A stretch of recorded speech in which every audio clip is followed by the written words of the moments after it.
I'm racing from here in Filey to Flamborough, a distance of 12 miles by road. Meanwhile, my friend Andy is taking his inflatable boat, a distance of only 8 miles.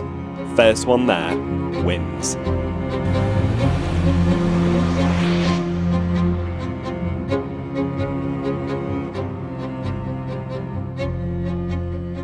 Here we go. So this is a race that we had planned for many years. We talked about this idea about 3 years ago, but getting everything together, the boat working, the Porsche working, the weather, well, it was never going to be easy. But today we're doing it. All I've got to do now is hope that this level crossing is not down, because when Filey's level crossing comes down, you can be stuck for 20 minutes. I think we're good. I think we're going to get through it. Come on. Come on. It could come down. Right, we're through. We're through the first major hurdle. If that had come down, I'd have lost 20 minutes, and that could essentially have cost the whole race. I think if that came down for that long, there'd be no chance. But this is what I'm talking about. We're now in a 30-mile-an-hour limit. There's no real hazards. We're doing 15 miles an hour. This is Filey in the summer holidays.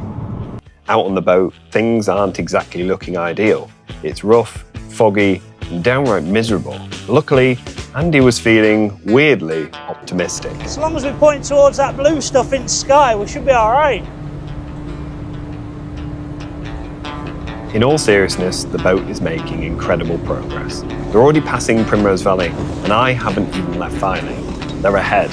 This is starting to look worrying. So does Andy stand a chance in his little inflatable death trap? Well, I don't think he does personally. It's an inflatable boat with 15 horsepower, and he's dealing with one of the most dangerous things known to man, the sea. Yeah, I'm on the road in a car with 300 horsepower. He's not going to stand a chance.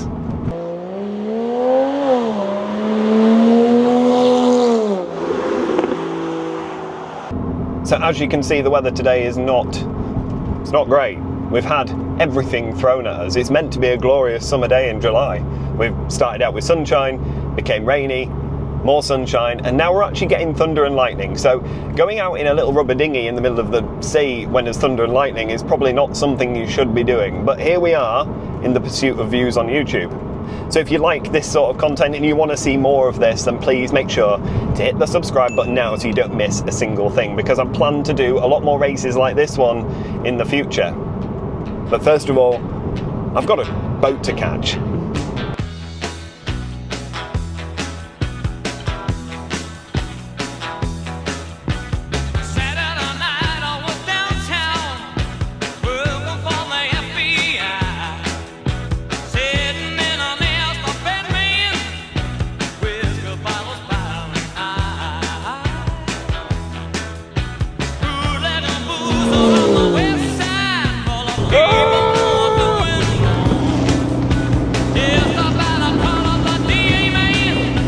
So let's talk a little bit about this car. If you're not familiar with my channel, this is my 2006 Porsche Cayman 987S. It's a 3.4 litre Porsche, 295 horsepower, and it's had a full engine rebuild due to bore score. But on road, this thing is incredible. We've done the North Coast 500 in it. It's been round the Nürburgring, and today it's taking on its biggest challenge ever, which is to beat Andy from Filey to Flamborough in an inflatable dinghy. How hard can this really be? I don't think very. Meanwhile, on the boat, morale is high, spirits are up. Everyone's loving it, right? I think we should make Joe boat back. Teach him a lesson for sending me out in this. I had one requirement: flat carb. This isn't flat carb. So if I look to my left, I can see nothing. And if I look to my right, again, I can barely see anything. It's awful. Now, unfortunately, once I get to Flamborough, the race is not over, because they do have an AMPR system in that car park. You can't even stop for 2 minutes without it sending you a ticket. So unfortunately, I'm gonna have to get out, pay for parking. Hopefully the machine's working. I've only got contactless. and then I've got to make a bit of a dash down to the beach and hopefully be victorious. But I think it's worth mentioning at this point that although this is a race, I'm not going to be breaking any speed limits. I'm going to be sticking to the speed limit. I'm not going to do any dodgy overtakes or anything. This is more of a test to see if it is genuinely quicker to get from Filey Bay to Flamborough. And I think it could be. I think I'm in for it. The issue is, at this time of year, this area gets absolutely flooded with tourists. We get so many tourists. Most of which can't drive, most of which drive very underpowered little Japanese things, and they just clog up the roads. As you can see in front, we've now got 3 people that all think this 60-mile-an-hour road is a 30. And this is normal. This is very, very normal, in fact. In fact, this is probably considered quite sporty for some of these people. Get out of the way! I wonder how Andy is getting on. Because I bet you it's a lot more uncomfortable than where I'm sat. Right, let's get on.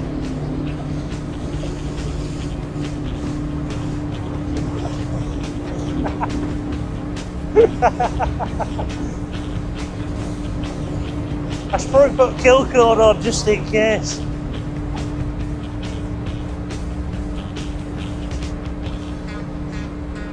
Right, it slides on from the.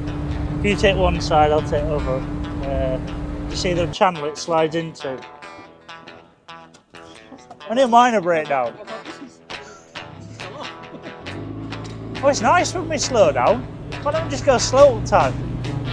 Should we have fun by just turning up an hour late and just making him sit there like a weirdo at the side of the... Yeah. It's like the equivalent of me trying to race him round an off-road course in a 4x4 while he's in his Porsche. I know for a fact that I'm coming up to a 60-mile-an-hour speed limit, so we can get rid of this car. We can start making some progress, because I really need to make some progress, because I feel like I'm losing badly. Andy will be practically there by now, I think, at this point. This is just ridiculous, getting stuck behind the same car the whole way. Come on! Oh, we've met more. This is the problem. This area is shocking for driving. That's why I like to go into Europe, because you have to deal with all this. This is shockingly bad. This is a 60-mile-an-hour road. I've been doing 30 behind the same bloke for miles, and now I've come up behind someone else that's doing even less. Come on! I've got a race to win. I've got a race. Move, please. Right, we've arrived at Flamborough. So not a huge amount more distance to cover, but it's very slow, and we are stuck behind people, so that's borderline irrelevant. This could still be lost.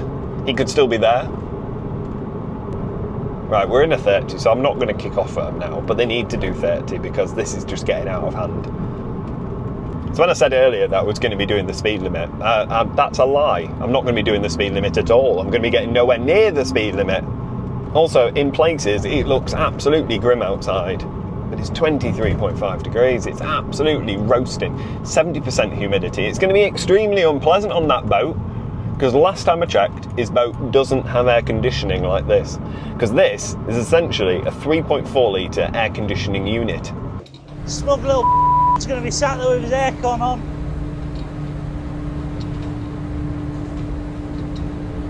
Probably a heated seat as well, just add insult to injury.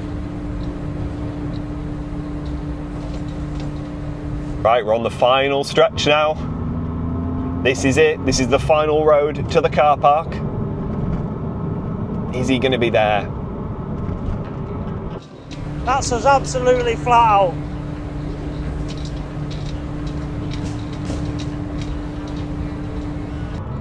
Oh.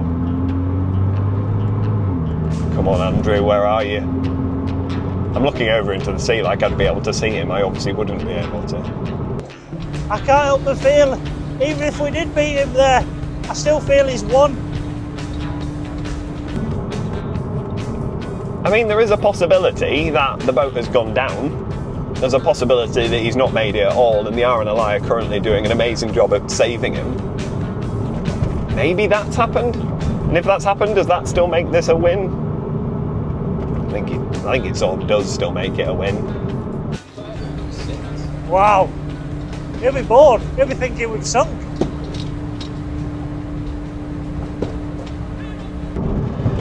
Right. We have arrived at the car park.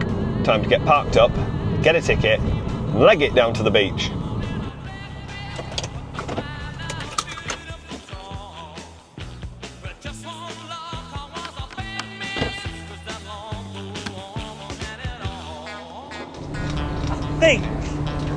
I'm not certain, I think it's around that rock there.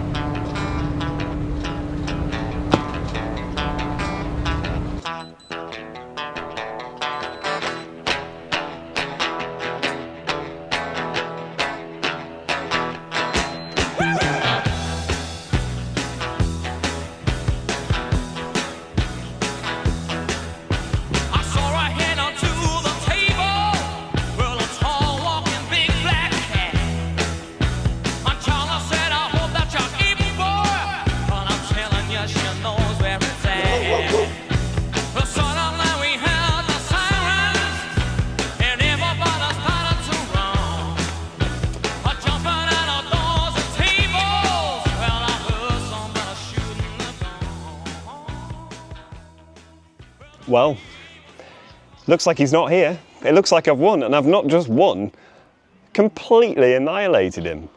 So now I think what I'm going to do is have a nice little chill out here on the beach and wait for him to emerge around that corner over there. I knew I was going to win. He had no chance.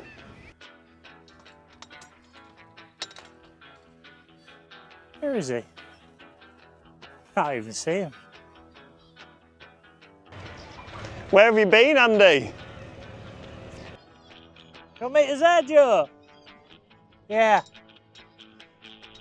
I've been here ages. Did you? Yeah. How does it feel to lose? I don't know, mate. With the views that we've seen, you know, I feel like we won anyway. Do you want to know how long I've been there, honestly? About 20 minutes, I'm going to say. About 5. What, really? I had time to sit down, get the drone up, and you came round the corner. As if. I'll tell you what, mate, the weather was shocking. We were absolutely bouncing all over the place. But I'm not just saying it, we were genuinely, like, it was rough.